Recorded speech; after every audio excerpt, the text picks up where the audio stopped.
Making headlines this hour, President Dr. Mohammad Muiz announces that work to reclaim an additional 2 hectares of land in Alif Alif, Ukulas, and protect the island's shoreline will begin this month.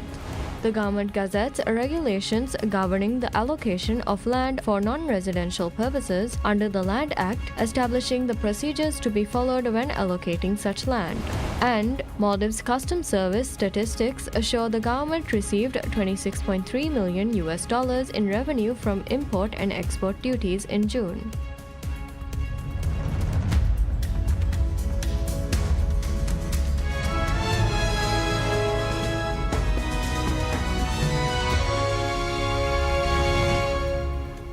Bismillahirrahmanirrahim. Assalamu alaikum and welcome to PSM News in English with me, Fatma Zaina Rifat.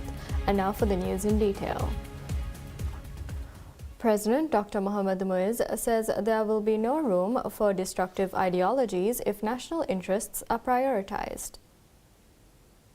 The president made the statement while speaking at a ruling PNC rally in Ukulas Alif Alif Atoll. In his remarks, the president said one of his government's key promises was to bring peace and stability to the country. He said the government's policy is to move away from revenge politics and adopting a mindset focused on national benefit. The president argued that putting the country first is essential, but said this is lacking in the current political environment. He accused some political groups of prioritizing their own interest over the country and attempting to disrupt national peace. He also accused the opposition of attempting to create unrest and urged citizens to recognize such attempts, learn from the past, and make informed judgments. Reflecting on the past, the president said previous governments' action should be examined based on evidence and truth, and urged citizens and leaders to take personal responsibility and develop a national mindset to ensure the country's progress and stability.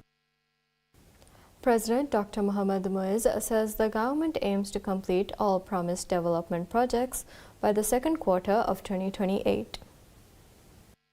Speaking at a rally held by the ruling People's National Congress PNC in Ukulas Alif Alif Atoll, the president said the government is carrying out development projects while also working to strengthen the economy after inheriting a difficult economic situation. Highlighting Ukulas projects, he said development projects are progressing at different stages as promised, including the addition of 2 hectares of land to help address the island's housing shortage. Noting Ukulas's growth in local tourism, the president said he had met with tourism business owners of the island and listened to their concerns. While the island's beach protection work is one of their concerns, the project's Environmental Impact Assessment EIA will be completed. The project will kick off within the next 2 months, he said. The president further said in addition to Ukulas, development projects are ongoing nationwide. He said major land reclamation, housing and infrastructure projects are underway across the Maldives, and these projects are ongoing alongside efforts to strengthen an economy that was ailing when the administration took over. The government is also supporting young people and women through loans and other economic opportunities to improve livelihoods.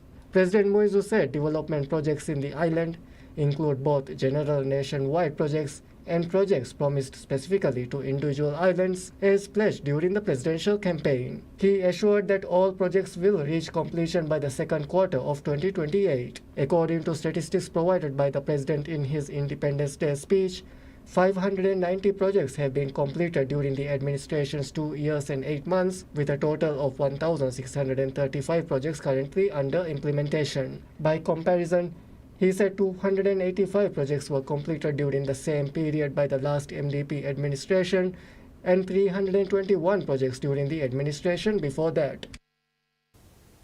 President Dr. Mohammad Muiz announces that work to reclaim an additional 2 hectares of land in Alif Alif, Ukulas, and protect the island's shoreline will begin this month. Speaking at a PNC flag hoisting rally held in Ukulas, President Dr. Muiz said development projects were progressing on the island in different phases in the line with the pledges he had made to its residents. As part of efforts to address the island's housing shortage, the president said 2 additional hectares would be added to the land already reclaimed in Ukulas. President Dr. Muiz said Ukulas has an extensive tourism industry and that he had met with several people active in the sector and listened to some of their concerns.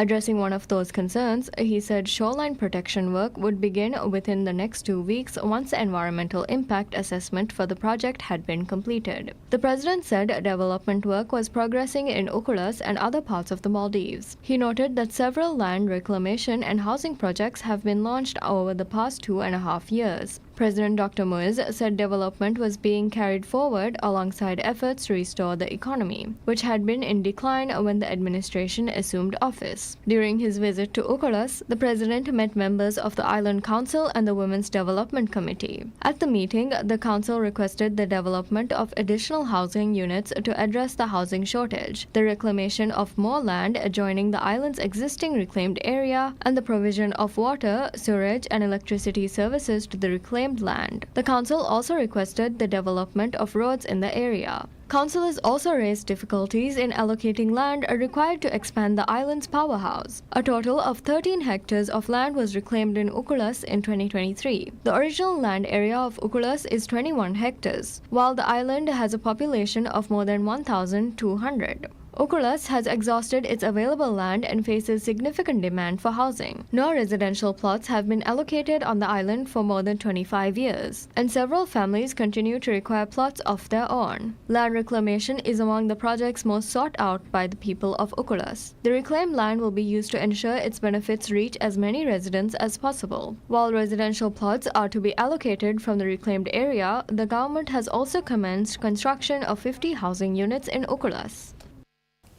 The government gazettes regulations governing the allocation of land for non-residential purposes under the Land Act, establishing the procedures to be followed when allocating such land.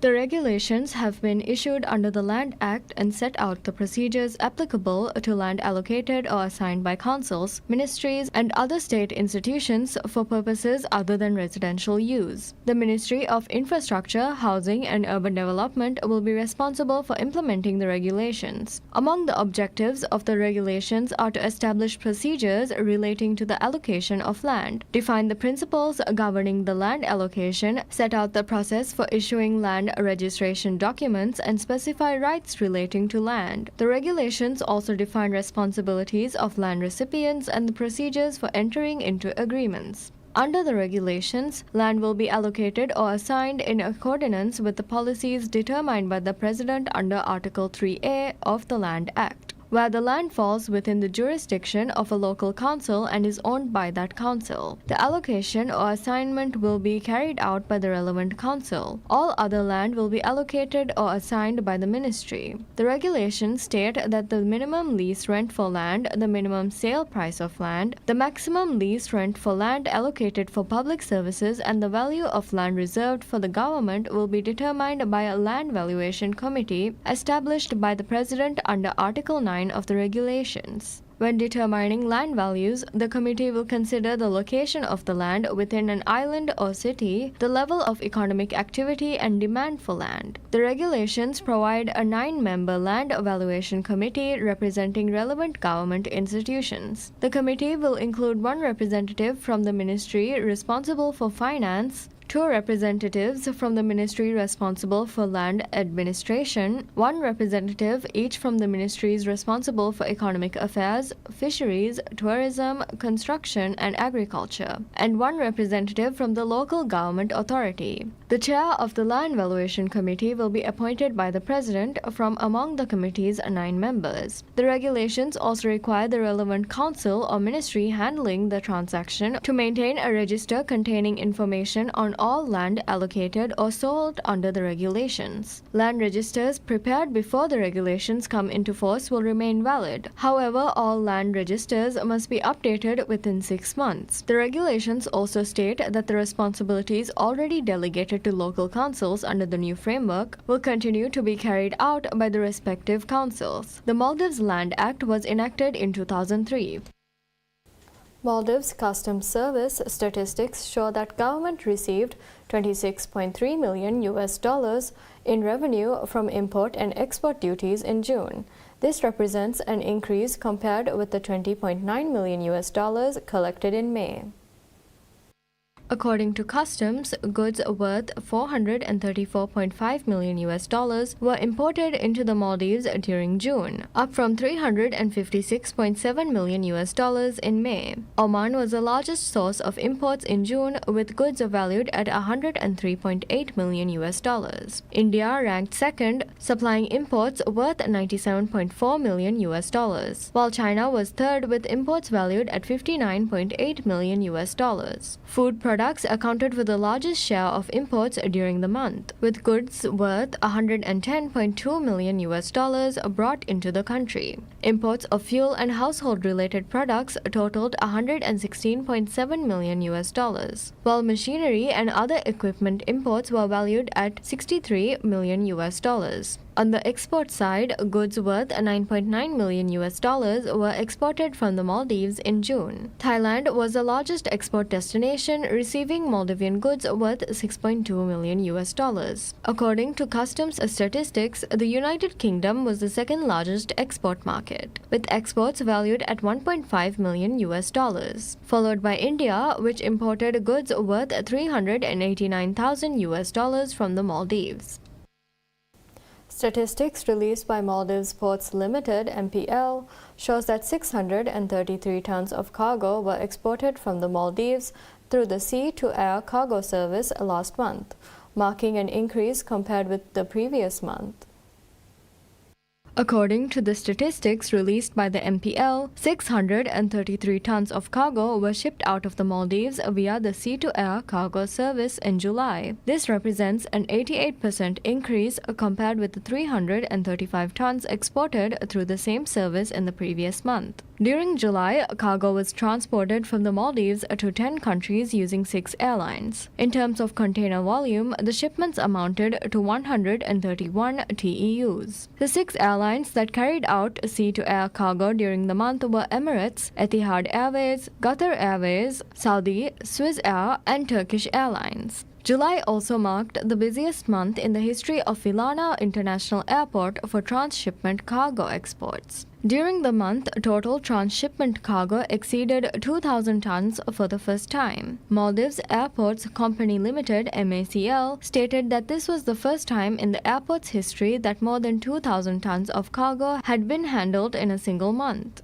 The sea-to-air cargo service involves cargo arriving in the Maldives by sea before being transshipped and transported by air to destinations around the world. More than 17 airlines are now connected to the service, which is jointly provided by the MACL and MPL. The government has stated that sea-to-air cargo is a service widely used in many countries and one that generates significant economic benefits. It added that the Maldives, already served by a large number of international airlines, the country has considerable opportunities to further expand its service. Major importers says the recent rise in commodity prices is due to the Middle East war and rather than a result of government policies. Their statement comes amid opposition claims that the government is responsible for the hike in prices.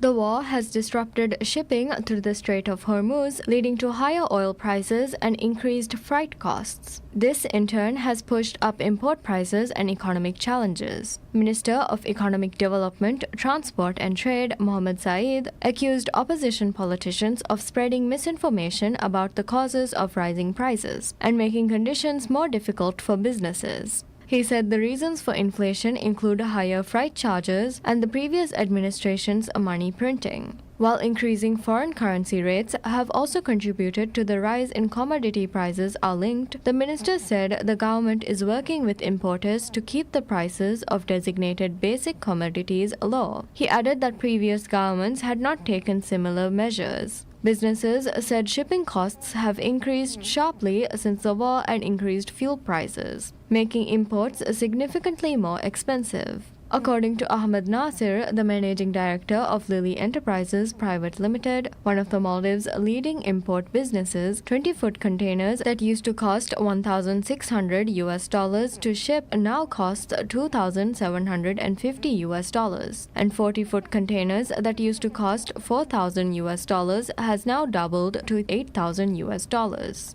Businesses have noted the government's efforts to stabilize the prices of basic commodities. Local company MHA's admin and human resource manager Alim Adam said long-term relationships with international suppliers have helped absorb part of the cost increases and cushion the impacts of market changes. Minister Saeed said the administration, under the guidance of President Dr. Mohammad Muiz, will continue taking measures to ease the impact of global price increases and protect consumers.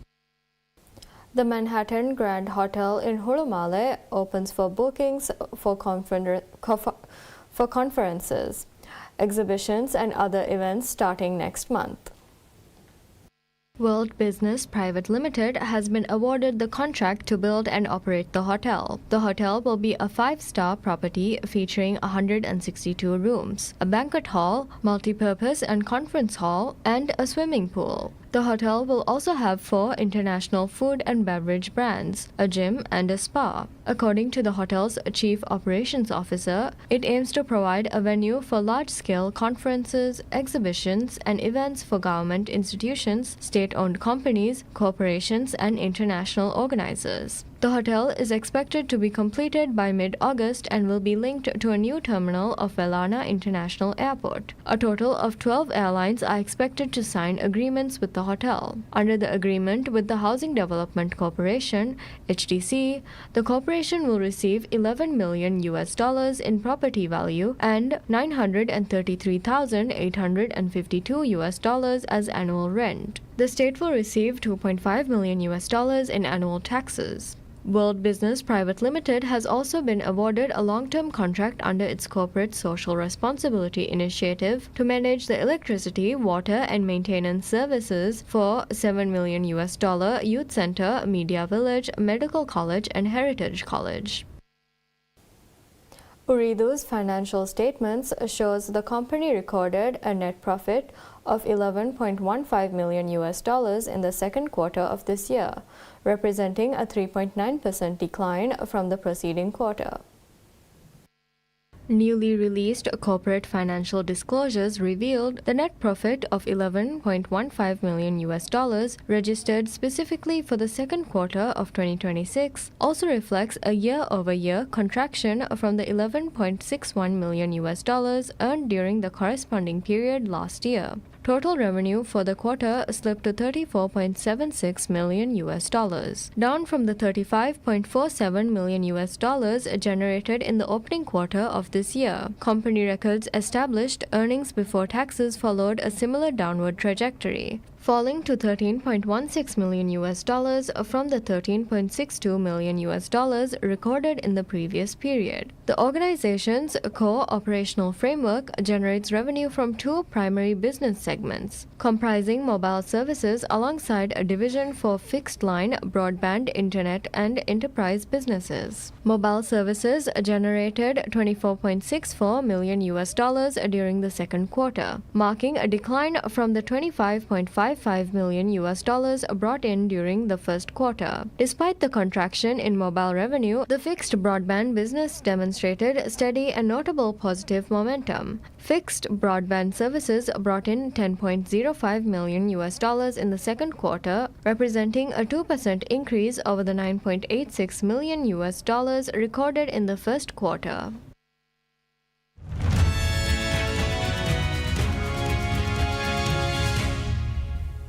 The Dow closes at a record on signs of progress for a peace deal with Iran, while the Nasdaq saw its first decline in 5 sessions as SpaceX and AMD stumbled following their quarterly earnings.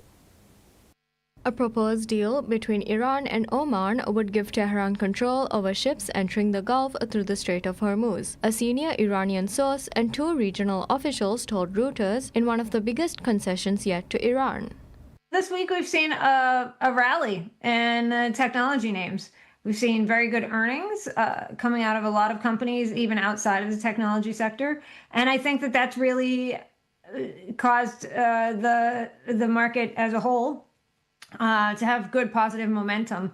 A lot of the rebound we've seen in the technology stocks, believe it or not, has to do with the wind down of the situational awareness hedge fund.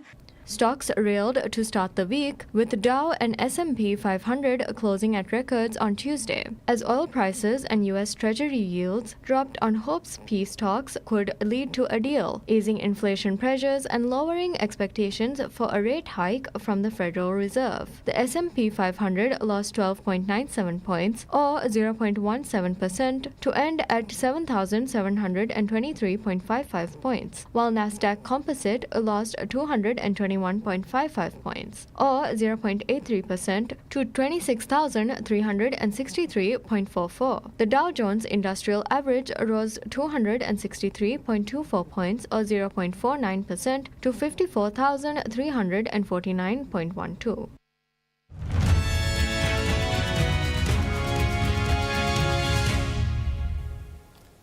U.S. Vice President J.D. Vance calls Iran extraordinarily difficult people and said any nuclear deal would take time.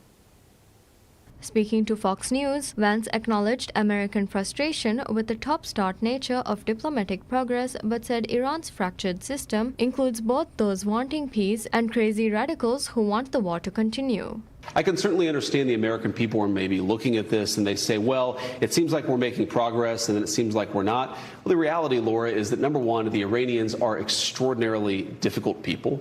Number two, they have a fractured system. So there are people within their system who want the war to be over. There are also people within their system who are crazy radicals who want the war to continue. A proposed deal between Iran and Oman to help 5 months of war between Iran and the United States would give Tehran control over ships entering the Gulf through the Strait of Hormuz. A senior Iranian source and 2 regional officials told Reuters on Wednesday, one of the biggest concessions yet to Iran. There was no immediate U.S. comment on the proposal. While President Donald Trump said a deal reopening the strait is imminent, U.S. officials have repeatedly insisted they would never agree to Iran controlling access to the world's most important trade route for energy supplies.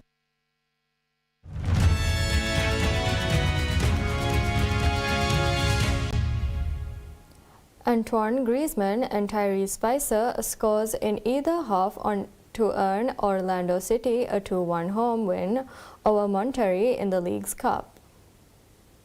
Griezmann, who joined from Atletico Madrid last month, gave Orlando the lead after poking home a cross from Spicer in the 27th minute. Spicer doubled Orlando's advantage in the 60th minute from spot after winning the penalty when Monterrey goalkeeper Luis Cardenas brought him down. Monterrey, who had several goals ruled out for offside, scored via substitute Hugo Kuiper's bullet header in the 9th minute of added time, but it proved too little too late for the Mexican side. The League's Cup features all 18 Liga MX teams and 18 qualifying Major League Soccer MLS teams, split into 2 groups. The group stage pits MLS clubs against Liga MX opponents, with each team playing 3 matches, after which the top 4 teams from each league advance to a knockout stage.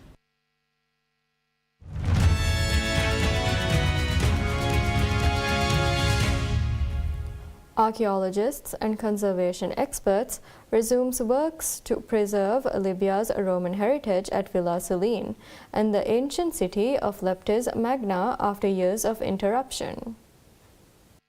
The efforts include excavation, conservation work, and research by a French archaeological mission studying one of North Africa's most important Roman-era sites at Leptis Magna, a UNESCO-listed archaeological site. The French mission started its work at Leptis Magna in 1986 and focused on the urban layout of the ancient city, the old harbor, the eastern baths, and underwater archaeological remains. Members of the mission and Libyan archaeologists said the mission's work was interrupted in 2011 due to instability in the country following the revolt that ousted former strongman Muammar Gaddafi. Archaeologists said teams this year are continuing maintenance and restoration of Leptis Magna's eastern baths, as well as uncovering a pedestrian walkway that formed part of the site's original layout. Conservation work has also been carried out on the bath's complex walls to preserve their structural integrity. At Villa Selene, the mission focuses on restoration efforts of its historic mosaics.